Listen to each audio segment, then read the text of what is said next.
Oops, something popped up. Sorry. Okay. All right.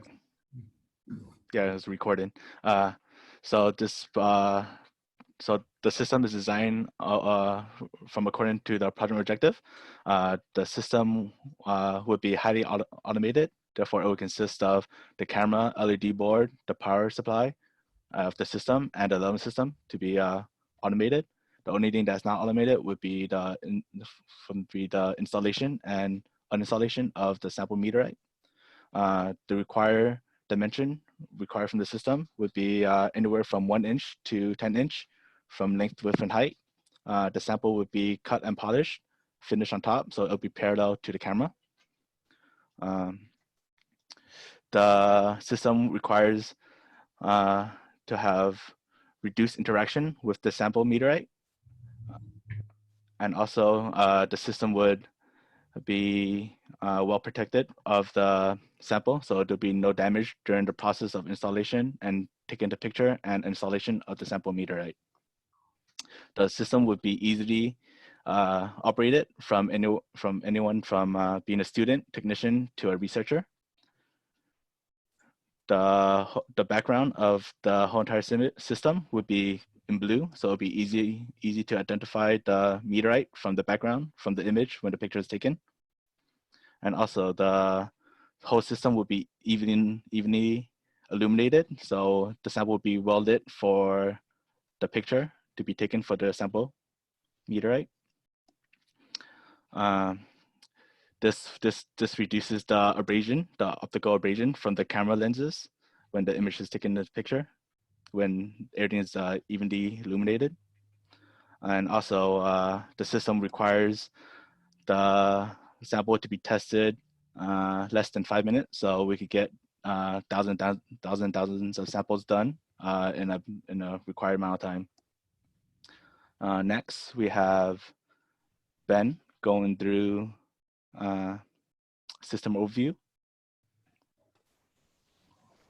For the system overview, we have 3 subsystem categories: the mechanical, the electrical, and the MATLAB software. The mechanical subsystem consists of the structure, as you can see on the right-hand side. We have the camera mount, which is colored as a red block at the top of the structure. And we have the sample holder tray, which is colored as purple, as the purple plate at the bottom of the structure, holding the sample displayed as yellow. The camera, which is colored as blue and mounted onto the red camera mount. The electrical subsystems consist of uniform lighting array, which are the green panels on the structure on the right. It consists of the wire harness, the LED driver board, and the power supply unit, which is shown on the right under the computer. And then we have the MATLAB software subsystem, which consists of the camera and lighting controller and the sample level indicator. Next, we will have Angels discussing the camera mount plate. The camera mount plate needed to fill particular requirements. First, it needed to be compatible with our Nikon D810 camera, which has varying geometry, so we needed to measure its length, width, and height, as well as the lens diameter and length.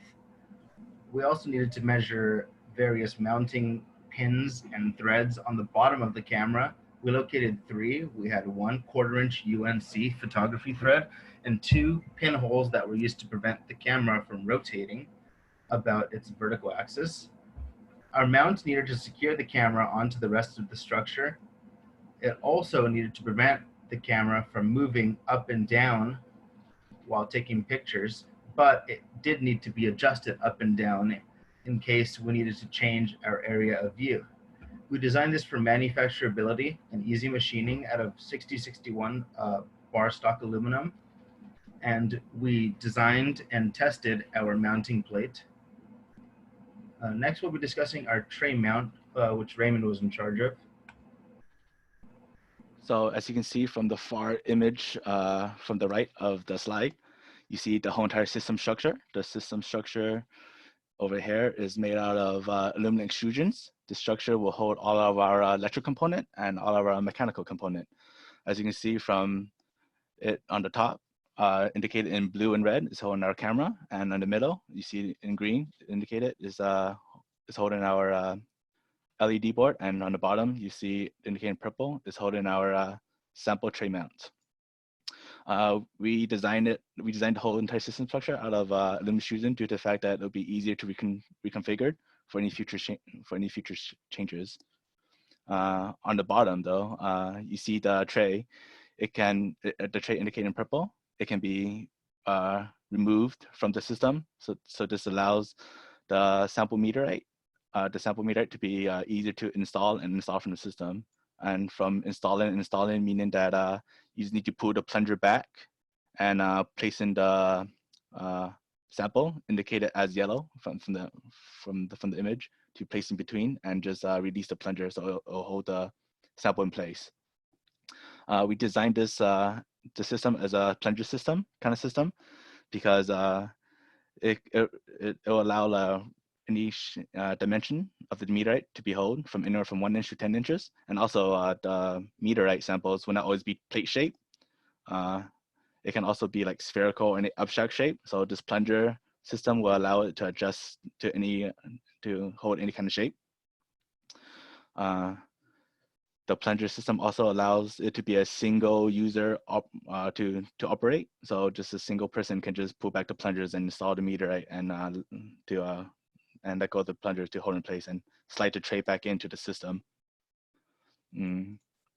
As you can see from the end of the rods, you see dampeners. That is to protect the sample meteorite when it's under the force of the plungers.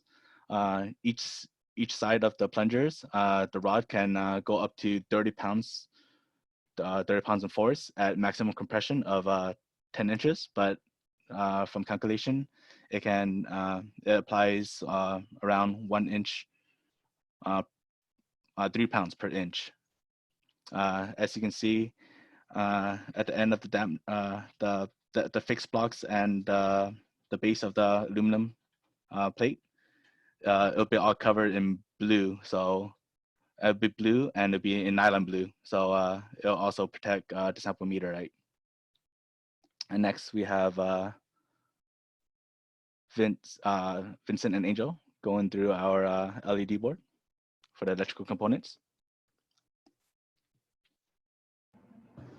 Before designing our uniform illuminator panels, we needed to develop a pattern and a basis of design for every panel we'd be using. We did a literature survey looking at established designs. We looked at research papers, and we settled on a design that was easy to manufacture, affordable, and had comparatively low power consumption. It was a 2D array of hexagonal or triangular patterned LEDs. And we used a total of 12 for our test board and then 42 for our production style board. They're discrete LEDs which have an integrated heat sink, so they don't need to be actively cooled. Instead, they could be passively cooled and continuously operated. And our simulations resulted in a 90% uniformity over this green contour ring, which is going to be our rectangular image plane. And the farther out we go from the center of the image plane, there's a higher variance in illumination. But photography occurs within the green 90% uniformity plane. And our target is 68%, which is 1 sigma deviation of uniformity, and that's achieved in our simulations. This is our LED driver board design simulation. This circuit is composed of a Darlington configuration. It runs at a 12-volt signal source and a 5-volt signal coming from the Arduino Uno R3. It is DC or PWM capable. It's tested with the driver circuit. And here we have the LT Spice analog simulation, which is a 35 milliamp current flowing through each row of LEDs. This brings us to our next slide. This uniform illuminator is composed of 12 LEDs. Here we have the design process from layout to testing. This was all done in KiCad software. It was used to validate light uniformity, and we photographed samples of emitted light with camera and check brightness. This brings us to our next slide. This is our uniform illuminator production board. This will be talked about by Angel. So our board, after our test board result, had 42 LEDs, was square and was able to be mounted onto our structure with circular 4 mounting points that could have variable angle on the structure. It also had a uniform connector that we were using to connect our driver board to our LED board through a high current capable wire. Our board was able to be supplied with less than 5 watts of current per board and allowed our camera to photograph at a greater than 1/100th of a second shutter speed at near its base ISO of 200.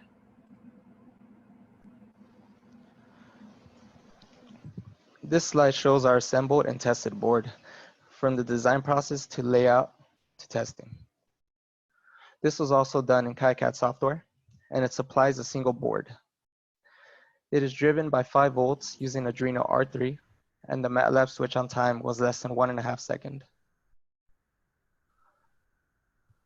This brings us to our next slide.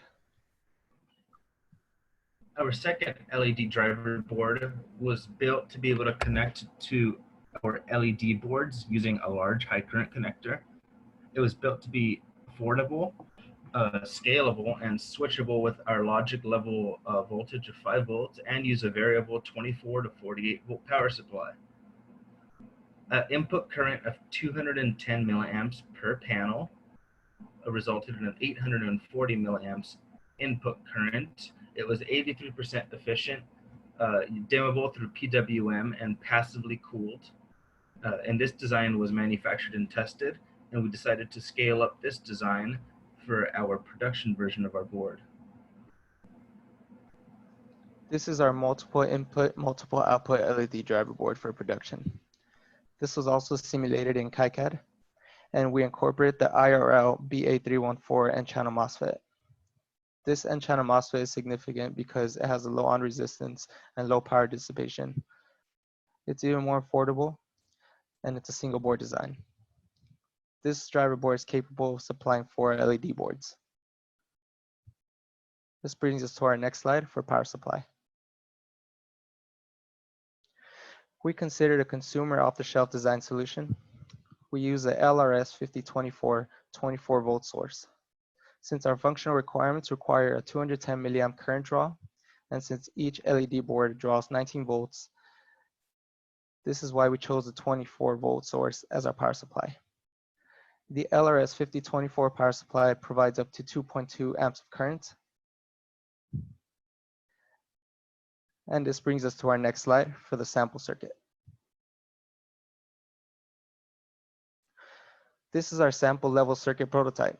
It's constructed using 2 HCSR04 ultrasonic sensors, and we use level sensing code integrated within MATLAB for simultaneous photo capturing and light illumination. We also added green and red lights to tell the user whether the sample has a tilt range if the sample is within a range of 6 to 7 millimeters. Now we will talk about the MATLAB control. Here's a digital representation of our software system architecture.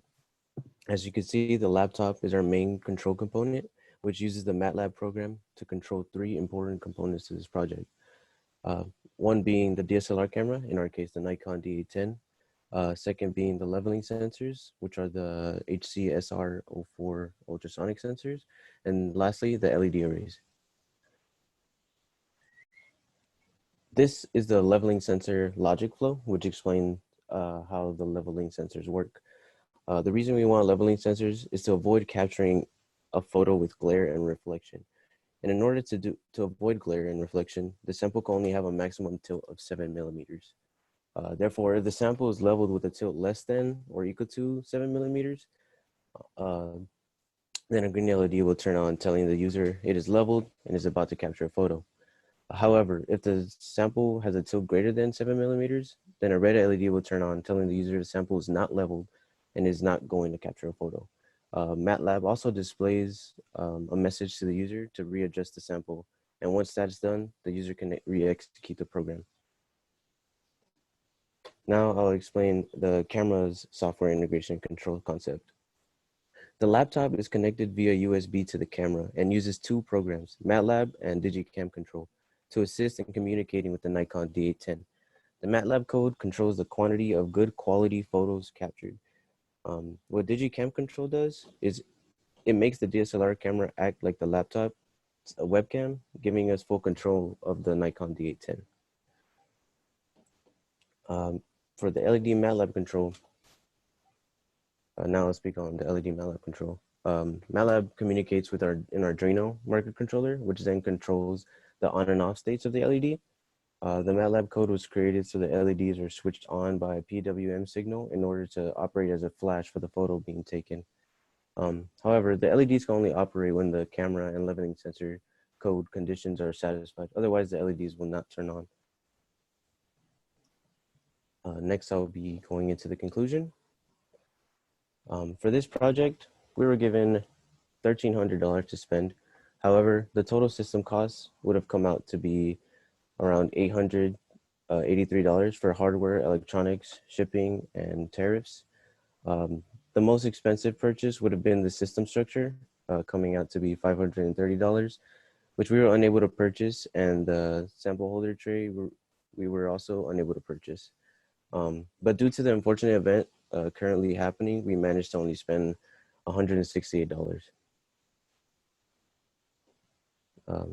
Next, I will be talking about the electrical and mechanical components completed. So before we encountered the unfortunate events, we were able to complete a good amount of electrical and mechanical components. For the electrical, we were able to have the LED boards completed, fabricated, and tested. We were able to have this power supply tested, the leveling system completed, fabricated, and tested. And lastly, the completed software to operate the camera, LED, power, and leveling system. For mechanical, we were able to have the LED panel design completed and fabricated, the system structure design completed, and the sample holder tray design completed as well. Which brings me to this slide. For the work that we were unable to complete, the future team would need to have a target photography time of 1 second per exposure and a load and unload time of approximately 1 sample per minute. They would also need to purchase the parts, assemble and integrate the structure and sample holder tray. They would need to user interface either in MATLAB or through external hardware. They would also need to assemble the ultrasonic sensor on the legacy structure for testing. We would need to order the LED driver boards and connect the LED driver boards and test the MATLAB software with all components together. Components being the Nikon, the Arduino, the leveling sensor, and the Illuminator boards. And we'd also need to add, or they would need to add side panels to structure to block out stray lights. And that brings us to questions. Okay, well, thank you, team. So the floor is open for questions from the audience. I think, don't forget to unmute your voice when you have a question.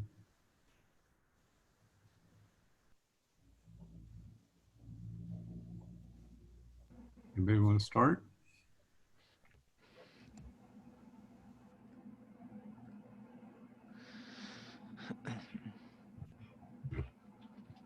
Okay. So team, let me ask, you indicated at the very end that you were only able to purchase a fraction of the stuff that I mean, 150 bucks instead of 800 bucks worth of things. Yeah. So it's the big structural pieces that were remaining? So the highest price item would be the system structure, which is the aluminum extrusion, and that's like I think the cost of estimate around like 500 something bucks. So that's why we didn't got to order that due to the shut off of ordering. Yeah, we just ran out of time to we didn't cut the deadline of ordering the stuff in time. And if we did order it, we will still have to fabricate it and everything too. What about the LEDs? What's the status of the current LEDs? All the boards are manufactured. Yeah, all the boards are manufactured, and all the panels are. You know, the driver board itself, the production version isn't manufactured, but our test version is. It's just Okay. a matter of sending the board to the fabricator and buying a couple of discrete components.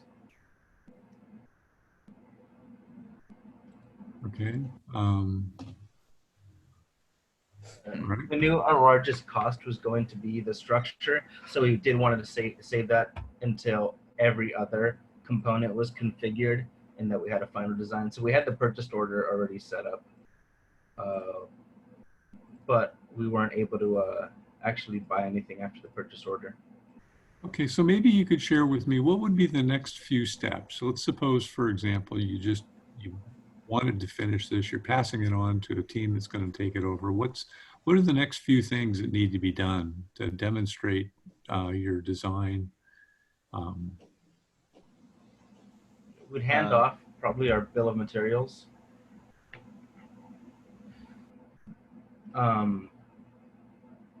We'd have our panel 3D design set up. We'd hand off all of our MATLAB code and our flowchart of how our software is going to be used, as well as our documentation and our final report. Okay. And then the first thing that the team would do once they have all of this information that's handed off, were you going to test the LEDs as a system? What needed to be completed next? Oh, Assembly. Yeah, so the fabrication of the sample holder tray. We got some parts for it. We're just missing the base and the fixed blocks. The rods would need to be cut. Threads would need to be threaded on the end of each rod so it can screw in the dampener. That's for the sample holder part. And for the system structure, they would need to order the aluminum extrusions. Then those would need to be fabricated according to our MATLAB design and our dimensions. So after all that will be done, I guess we could order the remaining LED boards and LED panels to be installed into the structures once everything been assembled. And then we can mount the camera plate with the camera mount along with the camera on the top, and it just goes on from there. Okay. Yeah. And a significant part of it would be the wire harnesses that would connect our power supply to mains, USB lines to our camera, to our PC as well. Lines from our microcontroller to our driver board, and then from the driver board to the LED boards. We've bought a lot of the cable assemblies for that as well. Okay. Once all the subcomponents are assembled, the next team can run the program to operate the camera LEDs and the power and level system all simultaneously within MATLAB. Okay. I think from there, they'll be able to modify anything they need. Okay. Thank you. Well, thank you. Absolutely. Are there any other questions from the audience? We've got about 20 people in the audience. So I have a question. So you mentioned can you go to the slide about leveling? Just towards the end there. You said something about 7 to 10 millimeters of tilt. So on the tilting, so I don't know much about kind of optics, but how do you know that 7 millimeters of tilt is inadequate? And it seemed to me like tilt would be like defined more by an angle and less by a distance, or is this like 7 millimeters of difference in height across, the typical size sample? So I was a little bit curious how you kind of came up with this. Sounds good. So the two ultrasonic sensors are perpendicular to the sample. So theoretically, these should be equidistant to the sample. So in the function code within MATLAB, we take the difference between the serial data that's read per ultrasonic sensor after converting the distance to millimeters. And if it's greater than 10 millimeters, Then we run a code to turn the red LED on and it display a message to the user to readjust the sample so they can re-execute the program. If it's less than 10 millimeters, then the green light will turn on and the photo OPC to capturing take a was, picture. Yeah. yes. And our justification for that was our 105 millimeter lens at f8 has a particular field of view, which is about 11 millimeters. And bigger samples have more of a problem where their edges are out of focus. And that is at 6 and 7 millimeters, a difference from one end to the other. And smaller samples don't really have that problem. So they do have a difference in height. A sample that's 10 centimeters high, 5 inches high and 10 inches in diameter would have a 6 to 7 millimeter difference maximum at 33 inches from the camera. So it has to do with like field of view and focus, like a slice of range which is in focus. Very cool. Field of view issue. I got it. Huh. Mm-hmm. All right. Thank you. Yeah, absolutely. Okay. Next question.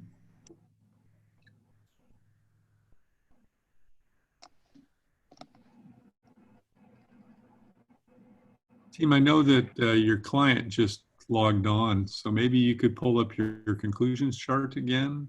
Yeah, absolutely.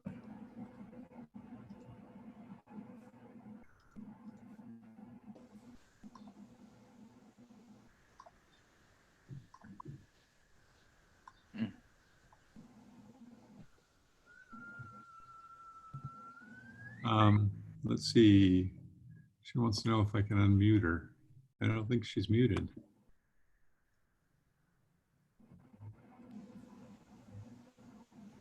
Hang on a second. I'm trying to communicate with your client.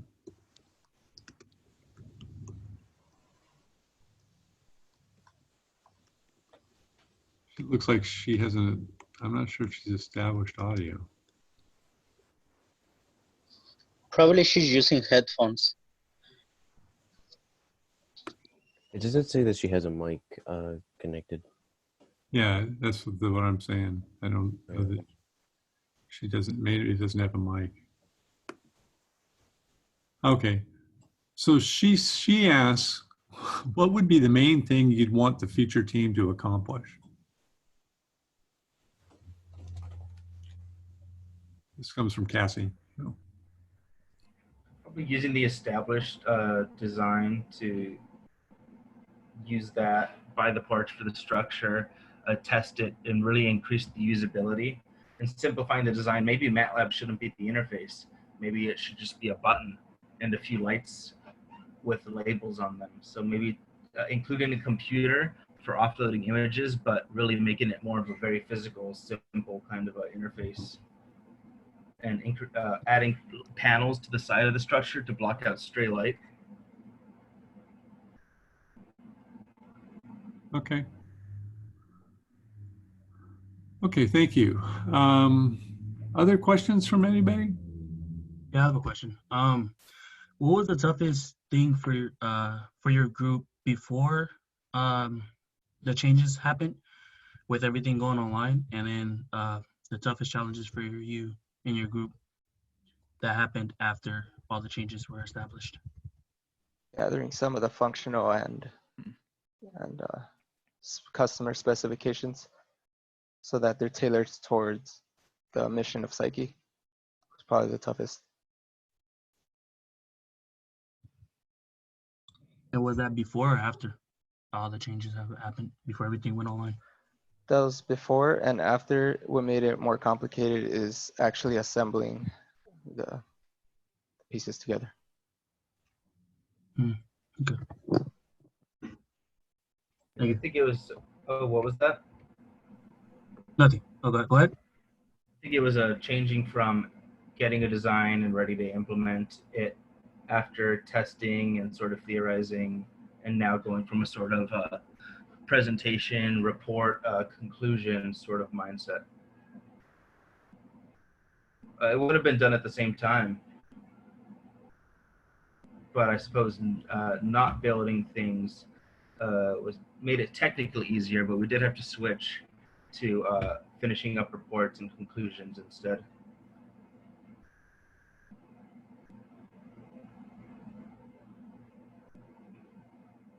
Okay. Other questions?